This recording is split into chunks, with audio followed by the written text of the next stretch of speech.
Hi, my name is Michael Vargas, and I'm going to talk about return of investment.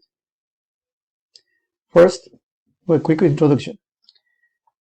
Return on investment is crucial for the execution of any training program or project that is subject to cost effectiveness to become a reality. Institutional leaders are under intense pressure to improve institutional quality and student outcomes while maintaining or reducing costs under increasingly limited budgets and with an uncertain future. The high initial cost of reforms or new initiatives and the conventional view of the relationship between instructional expenditures and net revenue are often discouraging and can obscure the potential fiscal benefit of many reforms. ROI is directly related to evaluation. Therefore, we will discuss the different evaluation models. First, what is return of investment?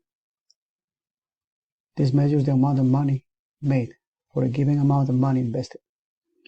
The academic return on investment is a translation of this concept into the education world to measure the amount of academic outcome achieved for a given amount of investment made.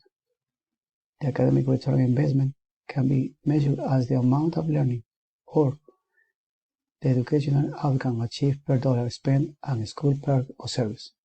In the proper vernacular, bang for the buck, segment measurement, 2012. How to measure training ROI? The first and most challenging question when it comes to return on investment is what to measure and how to measure. Androitis 2017 explains that you can use a few of the following measures to determine your training, depending on the training objectives. First, are they engaged? Are the students participating actively? Did they enjoy their engagement? They were receiving the feedback.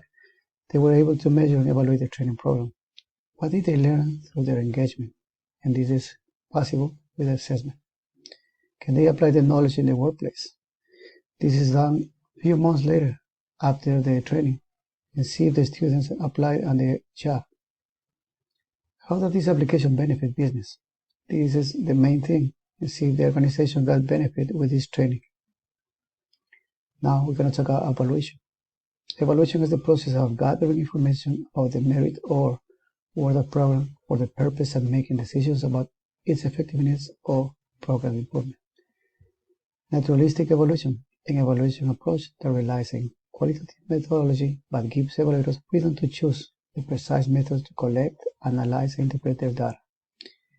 Evaluation goes hand to hand with return on investment because the evaluator has to use one of the evaluation models to determine the effectiveness of the training.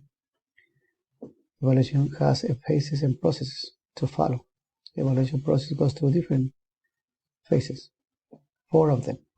First one is planning, second one is implementation, third is completion, and number 4 is reporting and communication. We're going to talk about the measure models. The first model we're going to talk about is the Kirkpatrick model, which is the most popular model and used in the presenting time to evaluate any training. This model has 4 levels. First, reaction, which determines how the participants responded to the training. Level 2, learning, which determines what the participants learned from the training. Level 3, behavior, determines if the learner puts into practice on the job what they learned, and this is happened months after training. Level 4, results, inform if the expectations were met for the investors. Next model, the zero model, is aimed explicitly at evaluating management training, and it has 4 levels. First, context evaluation, which is done by collecting performance deficiency information. Second, input evaluation, by gathering possible training techniques and methods. Third, reaction evaluation, by collecting feedback from the participants of training. And output, which presents the results of the training to the investors. Next, we're going to talk about the Phillips ROI model, expanded approach of the Kirkpatrick model to build the Phillips ROI model. The ROI model of training evaluation that Jack Phillips proposed includes 5 steps. First is reaction, where you do a short survey to gather data about the participant's reaction to the training. Then learning. You have to complete a multiple choice question to determine how much knowledge the learners retain. Next, application and implementation, provide qualitative feedback to the organization to improve training. Next, impact, which let us analyze the impact of training content and other factors contributing to the participants' final performance. Number 5, return and investment, which uses the cost-benefits analysis to map impact data to tangible monetary benefits and set an intangible benefits. This model has a count, which is a late measurement of the return on investment and is useful for only 5 to 10% of the training programs. Next, we're going to talk about the Brinkerhoff model. It's an entirely new way of evaluating training effectiveness. It is different from the other training evaluations. It's focusing on finding the most successful and the less successful participants. Nothing in the middle. It's more cost-effective than other models. It has 5 different steps. First, plan a success case study. Then, write an impact model that defines what success should be presented.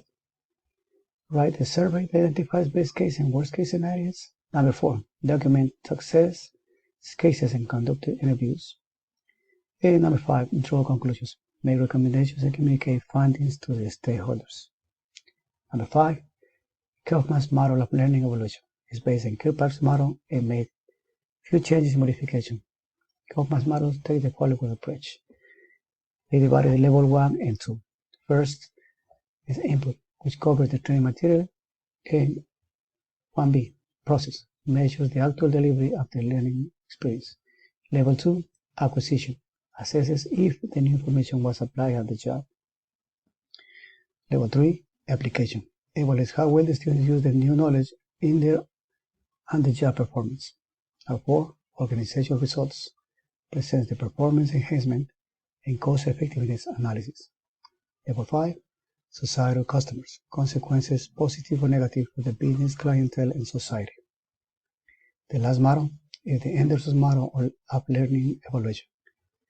It's designed to be implemented at the management level, cover the whole organization, and make sure the organization's strategic goals are aligned with the training programs. Anderson model has 3 stages. First, determine the current alignment of training against strategic priorities for the organization. Stage 2, use a range of methods to assess and evaluate the contribution of learning. Requires expertise to implement effectively. Stage 3, establish the most relevant approaches for your organization. In that way, we conclude all the 6 different models. Now, the conclusion. We have a variety of evaluation models with advantages and disadvantages that can be evaluated for the different organizations depending on the target audience, impact on the organization, cost effectiveness, use of the new knowledge on the job, and training objectives. Instructional designers have to be familiar with all the different and all the new models to apply them depending on the projects. Now, in this page we have reference. Thank you.